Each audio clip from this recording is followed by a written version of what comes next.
దేశవ్యాప్తంగా 54 లక్షల కోట్ల రూపాయల పన్నులు ప్రజల దగ్గర నుంచి దోచుకొని తన దోస్తులకు దోచిపెడుతున్నటువంటి మోడీ మనకు కావాలా?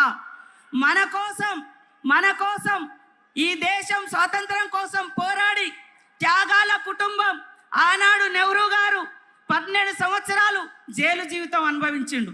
ఇందిరమ్మ ఈ దేశం నా దేహం ముక్కలైనా పర్వాలేదు కానీ ఈ దేశాన్ని ముక్కలు కానియను, దేశ సమైక్యత కావాలి, మరి భిన్నత్వంలో ఏకత్వమే జాతి యొక్క అస్తిత్వం అని నిలబడ్డటువంటి మహనీయురాలు. మరి అలాంటి వారసత్వం నుంచి వచ్చినటువంటి రాహుల్ గాంధీ గారిని గెలిపించడం కోసం ప్రతి ఒక్కరు కూడా కష్టపడాల్సిన అవసరం ఉంది. ఇవాళ కాంగ్రెస్ ఉన్నప్పుడు 100 రోజుల పని తీసుకొచ్చింది. ఉపాధి హామీ చట్టంతో పాటు పోడు భూముల హక్కు చట్టం, విద్యా హక్కు చట్టం, 80 కోట్ల మందికి పైగా రేషన్ కార్డులు ఇచ్చి ఆహార భద్రతా చట్టం, ఇలాంటి ఎన్నో చట్టాలు తీసుకొచ్చారు. మరి మోడీ గారు ఏం తీసుకొచ్చారు? మోడీ గారు ఆ చట్టాలకు తూట్లు పొడిచే విధంగా రేపు మనకిచ్చినటువంటి మనందరి ఆత్మగౌరవానికి ప్రతీక భారత రాజ్యాంగం, భారత రాజ్యాంగాన్ని మార్చేటువంటి కుట్ర జరుగుతుంది. భారత రాజ్యాంగం మార్చబడితే యుగాల నాటి మన సంస్కృతి వస్తే దళితుడు ఎక్కడ పుట్టినంటాడు, అరికాళ్ళ కాడ పుట్టిండు కాబట్టి నువ్వు అంటరాని వాడు అని చెప్పేటువంటి సిద్ధాంతం వస్తుంది.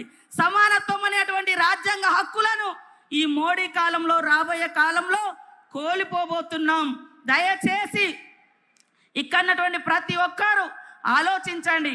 రాహుల్ గాంధీ గారు ఈ దేశం కోసం పడుతున్నటువంటి కష్టాన్ని అర్థం చేసుకొని ఇక్కడ మా మీద మీకు ఎవరికైనా భిన్నాభిప్రాయాలు ఉండొచ్చు, కానీ అక్కడ ఉన్నటువంటి నాయకుని మీద భిన్నాభిప్రాయాలు ఉండి ఈ ఎలక్షన్లలో మేము పనిచేయమంటే అలాంటి వాళ్ళు పార్టీకే అవసరం లేదు, అలాంటి వాళ్ళు పార్టీకి అవసరం లేదు.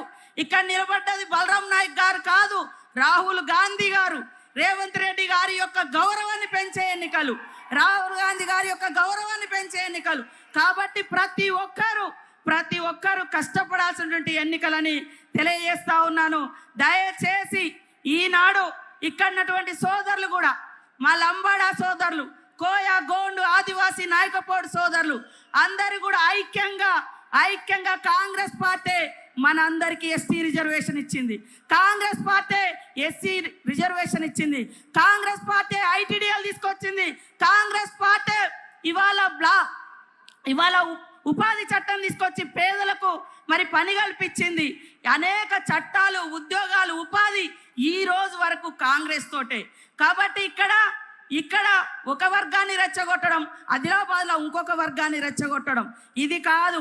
అందరం కలిసి మనకి ఈరోజు ఈ అధికారం, ఈ హక్కులు, ఈ హోదా వచ్చిందంటే భారత రాజ్యాంగాన్ని రచింపజేసింది డాక్టర్ బిఆర్ అంబేద్కర్ గారి చేత. ఆనాడు నెహ్రూ గారు కాంగ్రెస్ పార్టీ భూములు పంచింది, ఇల్లు ఇచ్చింది, హోదా ఇచ్చింది.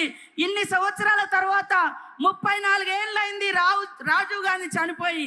ఆ రోజు నుంచి ఈ రోజు వరకు వాళ్ళ కుటుంబంలో ప్రధానమంత్రి పదవి లేదు. ఏ పదవి తీసుకోకున్నా ఈ దేశ ప్రజల కోసం ఆ కుటుంబం త్యాగం చేస్తుంది, కష్టపడుతుంది.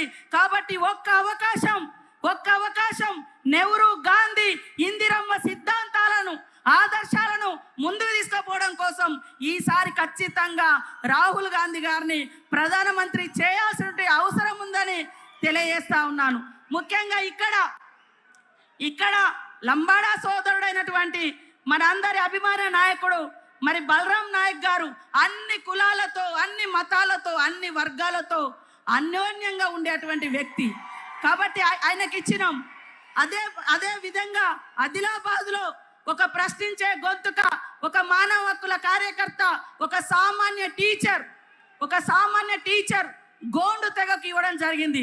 కాబట్టి 2 వర్గాలను, 2 తెగలను ఈక్వల్ చేయించినందుకు మీరందరూ కూడా ఇక్కడ బలరామన్నకేయించి, అక్కడ సుగుణకేయించి రాష్ట్రంలో 17 సీట్లకు కాంగ్రెస్ పార్టీ చేయి గుర్తుకు ఓటేసి గెలిపించాలని పేరున కోరుకుంటూ అందరికీ నమస్కారాలు. జై కాంగ్రెస్.